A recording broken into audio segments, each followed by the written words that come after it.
Startuprad.io, your podcast and YouTube blog covering the German startup scene with news, interviews, and live events. Hello and welcome everybody. This is Joe from Startuprad.io, your startup podcast and YouTube blog from Germany. Today we have a little premiere here. We have the first startup from little Liechtenstein here. If you've never heard of this country, it's an independent country. It is nestled between Austria and Switzerland in the Alps. For everybody out there, that's inside of Europe. And they're very small. They're smaller than the island of Manhattan with a small population. They are way ahead on the blockchain. That's what we are talking about today, and I would like to welcome my guest from Amazing Blogs based in Liechtenstein. Hey Nicholas, how you doing? Hey Joe, thank you for having me. I'm fine, a little sick still, but thankfully no corona, so I'm good. And you? I'm doing great, thank you. As always, my frequent listeners already know that. I have been looking at your profile here in LinkedIn. Actually, we may tell the people you are the guy in the suit and neither the dog nor the old lady, right? Yeah, I mean, it depends on from which perspective you're looking, but I'm the guy in the suit, yes, with my grandma and my dog. I kind of like to portray myself as someone, who's like a family person, so I think I kind of wanted to distance myself from the typical LinkedIn CV pictures, I guess. I see. Everybody who'd like to reach out to you directly, of course, go down here in the show notes wherever you're seeing or listening, wherever you're watching this or listening to this podcast. There'll be a link to our blog post. And of course, on the blog post, there's a link to your personal LinkedIn profile. I have seen that you've been not necessarily a developer in terms of software development, but rather your CV shows a lot of automotive experience. How did you end up with a blockchain company? Yeah, well, I think like many people that join the blockchain space, I first had to go my way through the traditional world of finance and business. In terms of automotive, I was born and raised in Karlsruhe, Germany. And obviously Karlsruhe is in the state of Baden-Württemberg, and here, the car industry, the automotive industry is quite, has quite a cluster, especially with Stuttgart being close. So hence, in my early days, I started working for Daimler. I kind of went through the production processes, kind of experienced a global player firsthand there. Also because my grandpa back in the days used to own a car shop and a car reparation. So therefore, in the beginning, I guess I just wanted to kind of follow my family's steps, but this kind of quickly changed though. We may add for all the people out there listening in Poland, Japan, mainland China, wherever you're out there. Stuttgart is a city in the southwest of Germany.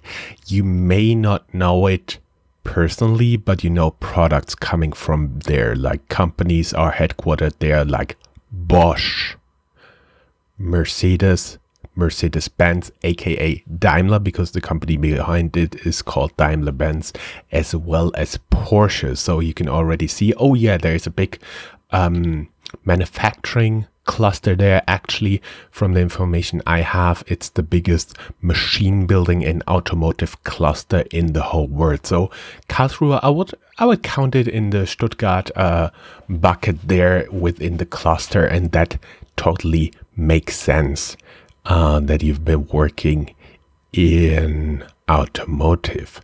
Let's talk a little bit about how you turned towards blockchain. What was your first experience? How did you learn about blockchain? Yeah, I mean, I think like everybody in blockchain, everybody has like their wow moments that kind of get them into the blockchain space. For me, it was on the one hand, going through the traditional world of business or experience it firsthand and seeing just the many inefficiencies there on the one hand, of course, the costly and time consuming processes, the amount of paperwork that especially companies in Germany, I would think, have to go through or handle their processes with on the one hand. But on the other hand, also in terms of looking at the world as a whole, I'm someone who is kind of also interested in social consciousness and financial inclusion. So when I really started hearing about something that can be used as a payment for cross-border payments, peer-to-peer within seconds, I was like, okay, how is this possible? And I kind of started back in 2015, 2016 doing my own research, because I have some friends also from Gambia, for instance, that send money to their families every month, and obviously have to see and figure out, like, okay, how am I going to avoid maybe having to pay 10% of fees to Western Union and aspects and companies like this, and therefore I kind of started getting interested in this new technology of blockchain. In the beginning, like many people probably thought, okay, hey, blockchain, Bitcoin is something that's used for payments. And nowadays everybody is combining blockchain technology with Bitcoin directly. Most people think, okay, Bitcoin is blockchain, basically, especially early stage people in this space. It was the same for me, to be honest, but I quickly started learning the amount of possibilities that blockchain inherits as a technology to disrupt just about any sector in business in our world. And for me personally, I started kind of trying out a couple of the protocols. I started investing a bit too. I guess everybody kind of made their mistakes in the ICO craze a bit, but I learned from it. And I think for me personally, the ICO craze especially was a very healthy and meaningful period where I learned a lot for my future. Because first of all, I learned to critically assess blockchain protocols a bit more. I made some important lessons, but on the other hand, I think throughout the ICO craze, especially when all the negative aspects came into force, you could really see, okay, the established and trustworthy protocols kind of crystallized themselves as well. On the other hand, they were the protocols where you were able to see development and progress in the future, and you were able to see that they actually trying to, or are actually in the process of still building something, whereas the other protocols and projects, the scams, so to say, were the ones where you suddenly didn't hear anything anymore. Mm-hmm. What was interesting for me is I like to read about financial history. Yeah, I know I'm a real geek. But the basic blueprint, except for the big scams of blockchain, was a development on steroids you've seen in the dot-com bubble, but not only in the dot-com bubble, but also in railway mania back in the 19th century. And if you go back, like tulips and stuff like this, it seems to be a very underlying human psychology phenomenon that you actually totally overrate a new technology at the beginning, and then at one point, if there's really a basis to it, it'll turn out to be really game-changing. But it has to go through a hype cycle first, I do believe. But we are now getting a little bit into your company, Amazing Blocks. Tell us a little bit about what you guys are doing and how the Liechtenstein Token Act plays a role in it. A little hint here, we also talked about indirectly about the Liechtenstein Token Act as a hint, as a blueprint in our interview with Professor Philipp Sandner of the Frankfurt School, who is advising the German government in setting up their own blockchain law, for which, of course, the Liechtenstein Token Act is a great inspiration. And if you'd like to learn more about this, go down here in the show notes. There is a link to the interview. Now, let's go to amazing blogs and you guys. Yeah, so funny that you mentioned Philipp Sandner. He's very convinced of the current state in Liechtenstein. Liechtenstein is an inconspicuous country, obviously, and I'm sure most of your listeners have not or barely heard about it. However, in terms of regulation, Liechtenstein is very forward-thinking and future-oriented. The Liechtenstein Token Act or Blockchain Act or TVTG, I mean, it has many names, came into force in January of this year, 2020. And it has a unique aspect because, security token offerings and security token laws have been kind of slowly developing. In some jurisdictions, like for instance, even Germany, you were able to tokenize aspects or financial instruments such as debt or participation certificates. However, so far it's not really possible to tokenize equity, which is kind of from a neutral perspective. I really do not understand why it's not the case yet. However, it obviously makes sense from the perspective that regulators first have to kind of tap into the technology and find out what it means. Liechtenstein implemented the Token Act as a complete new law, other than, for instance, Switzerland, which is currently looking into, adding to existing laws in terms of preparing themselves for the blockchain space and Web 3.0, which is approaching. The Token Act kind of relies on the token container model. The token container model, you can kind of imagine it's like a container where any right or asset can be placed. And therefore, the token acts as a physical embodiment of these assets and rights. And here, that allows true equity and ownership tokens. On the other hand, you sure can also tokenize debt and participation certificates and other financial instruments. But the true unique aspects about the Liechtenstein Token Act are these two parts: debt and equity. And also, what's quite interesting about the Token Act is that the Token Act doesn't really, of course, the name unofficially is Token Act or a Blockchain Act. However, the official name is trusted technology, or it relies on a trusted technology, which can be blockchain, but doesn't have to be blockchain. And this is also, I think, a very interesting part of this law that allows kind of a much more broader degree of flexibility for companies and pioneers leveraging it. And here, at Amazing Blocks, we are first mover in the space of legally compliant tokenization, of legally compliant equity tokenization. We were founded in August of this year officially. Obviously, like any startup before, we had our stealth mode, basically, where we kind of started developing. But how we founded ourselves with Ethereum as initial contribution. Which is one of the other core benefits the Liechtenstein Token Act inherits, because you do not need a bank account, so to say, in Liechtenstein. You can basically found your SPV in Liechtenstein fully remotely, without having to travel to Liechtenstein, without having to adhere to lawyers or notaries in Liechtenstein per se. And also with you can use your typical bank at home for operating purposes of your SPV in Liechtenstein, your legal entity in Liechtenstein.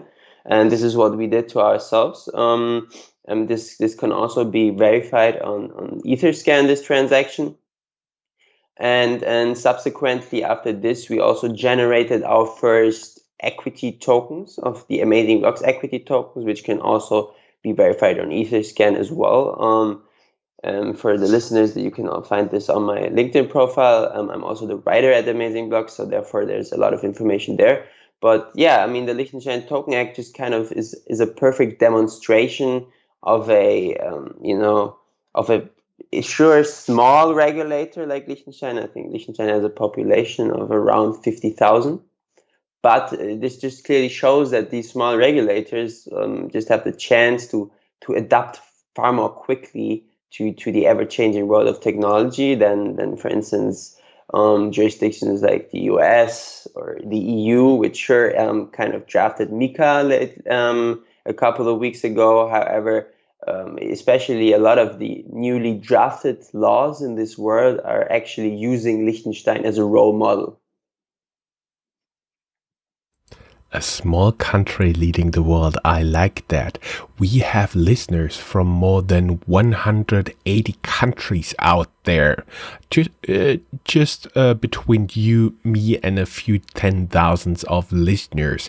Can you tell? Can you go a little bit more into detail? Because what I found very interesting, as not living in Liechtenstein, you can set up a legal entity there. How did you do that? You reach out to a law firm there. And secondly, you don't even need a bank account there.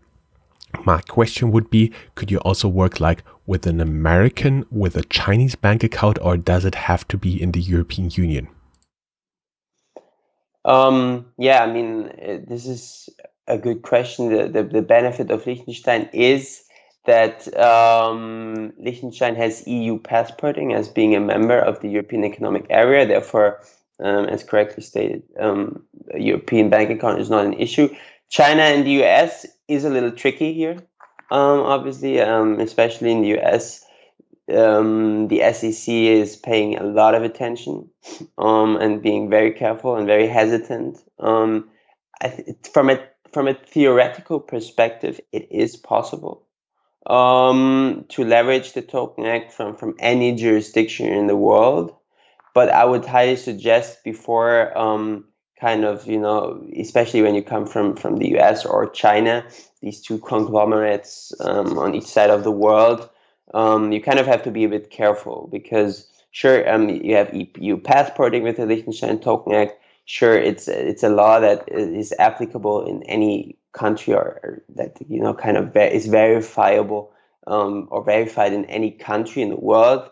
But you still have to kind of take care or look in your own garden, so to say, because especially in US, it can be still quite difficult. However, I see progress in the US as well, as INX. For those that have not heard about it, INX is a fully regulated crypto assets exchange that was the first to actually receive an SEC approval. And we are also in talks with them, which are also kind of considering Liechtenstein as a very auspicious jurisdiction for the future, especially when talking about integrating tokenized assets into crypto exchanges. Because the benefit about Liechtenstein is, as long as you have set up an SPV in Liechtenstein, which kind of functions as an umbrella, you can basically tokenize anything. So like it doesn't matter where this asset is located as long as it's legally binding, owned by this SPV, by this umbrella in Liechtenstein. And also what is quite interesting in Liechtenstein is that you do not have to just have a traditional AG, which is kind of similar to our American listeners, like an LLC. You can also have a kind of what's called a PCC, which kind of functions as an umbrella, and then you can have from a balance sheet perspective, several independent AGs tokenized below the umbrella of the tokenized governor, so to say, and then each AG would be an independent asset. And for instance, asset A could be also something that is located in the US, which then would also allow you to have a bank account in the US. It could be also asset B could be an asset which is a machine in China, for instance, which is associated with the Chinese bank account. So therefore, from our understanding and our perspective, sure, you have to take care of certain precautionary steps if you especially talk about these two sensitive jurisdictions, but just from a neutral perspective and a theoretical perspective, it is possible. Yeah. very good answer and very thorough. For everybody who's a little bit more interested, we'll link down here in the show notes an article on the Liechtenstein Token Act in English, and we also find a non-official transcript of the 172 pages of the Liechtenstein Token Act, which you can find down here in the show note as well. The link will directly open a PDF. Now we have laid the grounds for the SPV Liechtenstein Token Act. So what is Amazing Blocks doing on like this base? Amazing Blocks is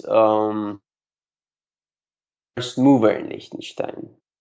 And what this means is we are one of the first, or probably the first company to actually leverage the Token Act. We were the first company ever to found ourselves, as mentioned, with Ethereum as initial contribution, and therefore allowing a bankless incorporation. And we're the first ever to actually generate true equity tokens for an AG in Liechtenstein. And from our service perspective, to anyone that's interested, we on the one hand kind of consult our clients throughout the establishment process. How do we do this? We have with our close collaboration with legal partners such as Nägele Attorneys at Law, which were actually involved in drafting this profound legal framework in Liechtenstein, and other law firms, and being in close contact also with the Liechtenstein authorities. We kind of developed a blueprint and templates for the establishment process. Typically, the establishment process of a legal entity in Liechtenstein can take up to 3 to 4 months. With our blueprint, which is a detailed guide explaining each step of the way, each day specifically, you can kind of reduce the setup time to 3 to 4 weeks. And you do not have to travel to Liechtenstein at all. And another benefit here is that we provide basically this blueprint free of charge to our clients, because this is not our main focus in terms of our product. So therefore, the clients can decide, okay, hey, do I want to take care of each step myself, especially when addressing, or when we address, early stage startups, which have to save costs, obviously, or do I want to outsource these steps to for instance, Amazing Blocks? And so basically, we covered the entire life cycle in terms of establishment. And then on the other hand, on top of this, our main product consists of our software solution, which is a software as a service called TokenPad. And this is like a kind of, also covering the entire life cycle. So it's an issuance platform to generate the tokens. So therefore, you can mint and subsequently issue the tokens to whitelisted Ethereum addresses. It's an administration platform which covers aspects such as role assignment for the addresses, the whitelisting aspect. And then you can also have investor onboarding with KYC and AML in our platform. So basically, we call it fundraising on the go, where within a 20 to 30 minute time frame, you can onboard new investors, enter their respective information needed for the Liechtenstein authorities, like Ethereum wallet address, contact information, date of birth, and so on. And then you can, after going through this process and registering the shareholder, you can subsequently already issue first mint and then issue these equity tokens to the respective wallet addresses. Also, what is a unique aspect that we have, and which kind of differentiates us from other tokenization platforms, is that we have a digital share register, which is completely valid in terms of complying with the Liechtenstein authorities. It's integrated into our software, and can also be, for instance, downloaded as a PDF very easily. So you can also have it in paper form if wanted or needed, which obviously is not our goal, because we want to address the digital age. However, we still want to have this option, because we kind of see us also as a bridge between the two worlds, the traditional finance world. I do not want to say regressive here. I don't want to offend anyone, obviously, but and the progressive and advanced blockchain space. And also our platform, which is in the finance, like these two aspects, issuance and administration, are live today in November 2020. And at the end of this year, we will also have an investor suite ready, which would then also cover, the life cycle of these tokenized entities, these tokenized assets from an investor perspective, where investors can register in terms of KYC and AML, and subsequently also manage their tokens, so to say. So this is our product, and in terms of how we offer our product to our clients is that, as mentioned, we provide this blueprint and templates for free. So usually the establishment process is something where we just assist, and then we have basically a subscription-based fee to our platform where our clients can then manage their tokenized entities throughout their entire life cycle. And also, what's interesting to mention is that the any type of ERC20 compatible wallet, such as MetaMask, for instance, can be integrated to our platform. So therefore, this acts as a custody for these tokens, as we do not want to kind of cope with the aspect of custody. We just want to provide our clients a software which is highly customizable as well. So for instance, if you want to tokenize your podcast, you could have, it would mean my shares of some Startup.io podcast, for instance. It will not be amazing blogs mentioned anywhere, for instance. So therefore, we also have the chance of white labeling our solution. And there we also have our core product obviously consists of these two aspects, but as we are not a custodian, we also want to obviously tackle the issue with a liquid secondary market. A primary market is obviously very easily doable, but a secondary market, especially a liquid secondary market, is quite a substantial issue, I would say, still, especially present in the STO space, because the market cap is quite low, the amount of traders as well. So therefore, we are in the process of establishing a lot of collaborations and partnerships with custodians around Liechtenstein, but also from other places in the world, because we kind of want to have this direct access to these exchanges for our clients, because this will also in the future especially allow our clients to integrate DeFi into tokenized assets.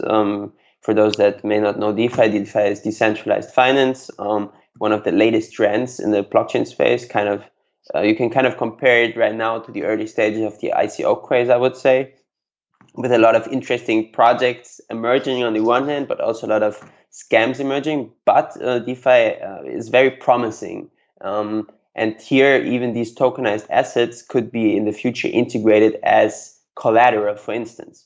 So for taking a loan without a central intermediary like a bank having to provide you this loan. And then you kind of, use your house as collateral for this bank, but you would be able to use it as collateral in these DeFi protocols without having to kind of give the power to a centralized authority. And I think this is also a very interesting use case that we will provide in the future, because here, for us, or for the tokenization space in general, liquidity is quite an issue on the one hand.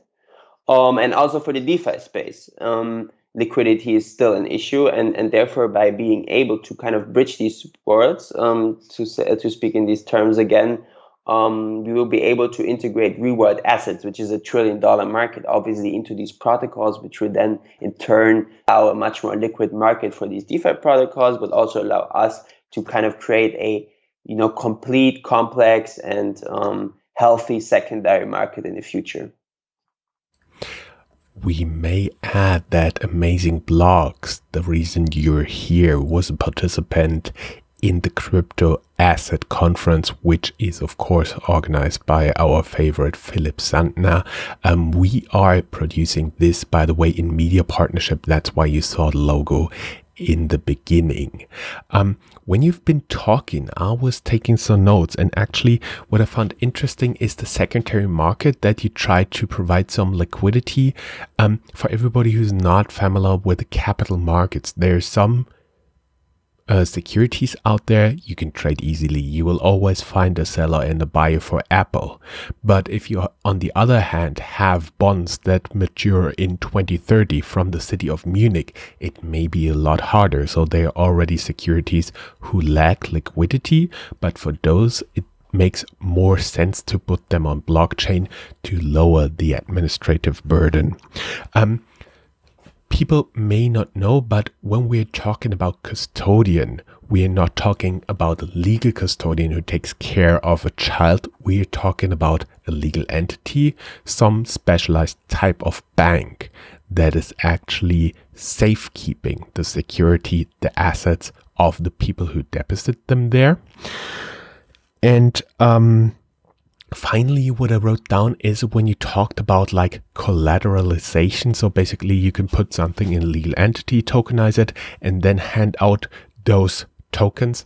That would be like the next generation for what we partly know today as crowdfunding. So basically you don't get any debt shares in terms of participation in a crowdfunding campaign, but you can actually get real tokens. Is that something you're talking about? Yes, that is correct, because with tokenization in general, you have the chance to kind of, morph illiquid assets, such as, for instance, a classic car, patents, real estate, art, just about anything. And just by the way, at Amazing Blocks, we can customize our solution to all of these use cases. You can kind of morph all of these assets into highly 24/7 tradable asset classes. Some say, okay, you create a whole new asset class. Others say, okay, you kind of just enhance current structures from whatever perspective you want to consider it. Still, it allows you to have a liquid market and liquid trade for any of these assets, which is quite substantial from my perspective, because if you look at real estate, for instance, or let's just stay with real estate for now. Real estate is a very illiquid market. It's one of the most valuable markets out there, and I think even people that are not too familiar with financial markets understand the value of real estate. However, basically, when you own a house, just to be completely blunt, when you own a house, the money that this house is worth is just basically fictional, or it's in the air. You do not have direct access to this money. It's not liquid. It's not integrated into the market. And if you tokenize real estate, this changes, because now you have a legal representation in the form of tokens for this house, for the ownership in this house, and which can be 24/7 traded. So you can decide, hey, do I want to raise some capital and sell some share of my house, or as an investment firm, do I want to have like a portfolio of real estate from all over the world, for instance, which is much more liquid than the current real estate portfolios out there. And also from the perspective of other assets such as patents or art, which are kind of exotic assets, especially when talking about patents. Patents is it's an intellectual property, of course, which can sometimes pave the way for $1 billion enterprise. But where is the value in these patents? Like there you cannot monetize these patents. There's a lot of companies out there that have from a theoretical or neutral perspective, have very valuable patents, but they cannot really leverage them because they made the invention, but they do not know how to go on, because they have no monetary needs in terms of actually taking advantage of their invention. And also because of, when looking at registration processes all across the world, the patent industry is a very fragmented one. So basically, sure, the EU has a kind of standardized model in place, but if you register a patent in the EU, this doesn't mean that this patent is registered all across the world. And so therefore, to just register it in the EU, you have costs. Then you have to register it all across the world, you have costs. So therefore, these are costs that the startup usually cannot pay, and therefore kind of making this patent or morphing this patent into a liquid asset. You will be able to actually, on the one hand, from an investor perspective, trade into the brightest innovations in our contemporary world, and kind of have a hedge against inflation and an alternative to traditional shares, because you can now have equity in these patents. And from the perspective of a company innovating these patents, you have the chance to actually raise funds without having to kind of sell your entire company to a VC, or having to take an enormous loan from a credit institute. Now you can kind of have a crowdfunding, like you mentioned, also with these patents, in form of actually funding it with a monetary influx that comes from sharing equity in these patents, and also from other industries such as the art industry, which is a very I think art is one of the most important aspects of humanity in terms of the role it inherits in representing what humans or ages were influenced by, basically, and in terms of social economic aspects as well. And here the market is very also illiquid, just to use this word again, on the one hand, and also artwork has a high value, such as real estate as well, but this value is not really in our current financial system. It's not integrated. And if you tokenize art, you on the one hand can skip all these intermediaries. From a perspective of an artist, you do not have to go through auction houses to sell your art. You do not have to pay the fees. You do not have to kind of pay someone to list your projects, because you can do everything yourself. You can basically raise funds for your artwork and turn it into an asset class through peer-to-peer payments and peer-to-peer fundraising and peer-to-peer emission of equity. And therefore, for instance, you could say in the future, hey, I want to invest 10 euros or $100 into Mona Lisa, for instance, just to dream big. But this is a possibility that comes across with this, and therefore we believe that the tokenization, and especially legally compliant tokenization, can here kind of be the go-to place. And when going back to the custody solutions that you mentioned, on the one hand, we have these custody solutions which are kind of similar to banks, like the traditional exchanges such as Binance, KuCoin, and so on. But on the other hand, which is also something that is kind of newly emerging, are decentralized exchanges, where there's no centralized market maker. It's a decentralized trading platform with no intermediary in place, kind of fulfilling these transactions. And I think this is a quite an interesting perspective and solution in the future, where we can have like a market, a financial market, that on the one hand integrates all of the assets, not only traditional company shares, but all assets in this world, which can also provide a lot of financial inclusion to people that may own valuable resources but do not know how to leverage this, especially in lower developed countries, in terms of people that do not have access to the current financial structure that we have in the Western world as of now. And on the other hand, this can provide a lot of liquidity and investment to kind of forgotten asset classes, for instance, like classic cars as well. Classic cars have an immense intrinsic value. Sure, everybody loves their 1950 Ferrari, but no one can really have access to it, because it's in the hands of some large volume or individuals which have these cars in their garages, and no one really can see them. But with tokenization, for instance, just to kind of finish my thought here, you could technically say, okay, you turn this classic car into an asset class with equity. You can sell this equity to shareholders, and then you subsequently additionally issue equity coupon tokens, which will grant you, for instance, 1 week of driving this car. And then you say, okay, hey, this driving this car for 1 week will cost you amount X, and then after this payment is made of amount X is split up between all the shareholders or token holders in this equity, and then you can have like a dual growth model. On the one hand, you earn money in terms of the traditional supply and demand principle and a hedge against inflation with this asset class, and on the other hand, you're kind of generating a traditional or a passive income with this, which is kind of similar to dividends, but much more reliable. Also, in talking about machines, where you can integrate pay-per-use systems and then issue the amount that is earned there to the respective token holders, or also what is kind of an interesting model is equity cashback, which I'm currently kind of doing some research in, because it also gives you the chance to kind of, when you make payments somewhere, when you, for instance, buy your shoes from Adidas, that you will in turn kind of have like a micro investing, that in terms of receiving small fractions of equity, which is also something that is possible with tokens. So I believe there's a lot of potential here, and at Amazing Blocks we really are, on the verge of or on the cusp of this industry, and I believe looking in the future, we're just at the tip of the iceberg.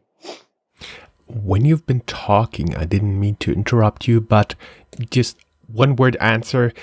Could you also, as you discussed with the patent, could you also tokenize a trademark and therefore enable a small startup to leverage that and put a trademark in a container and tokenize it to enable a startup to register it globally? Yeah, that's possible. That is no issue at all. Great. And we've been talking about quite a lot. You talked about classic cars. What I had in mind is we did an interview back in 2018. It was published on the 24th of May, 2018. You can, of course, find it down here in the show notes. What you talked about, classic cars, Rally Road is already doing it in the US with cars as a normal equity entity. I think we're now recording more than 40 minutes. I do believe we would still have a lot to talk, but everybody who'd like to learn more can go down here in the show notes, can reach out to you directly in LinkedIn. There you'll also find the Amazing Blogs website, as well as articles and the PDF of the Liechtenstein Token Act, and of course the link to the Crypto Asset Conference, which already took place at time of this recording, but there will be another one coming up fall 2021. Only thing left for me to say is thank you very much. It was a pleasure having you here, and I do believe there was a lot of very interesting content here.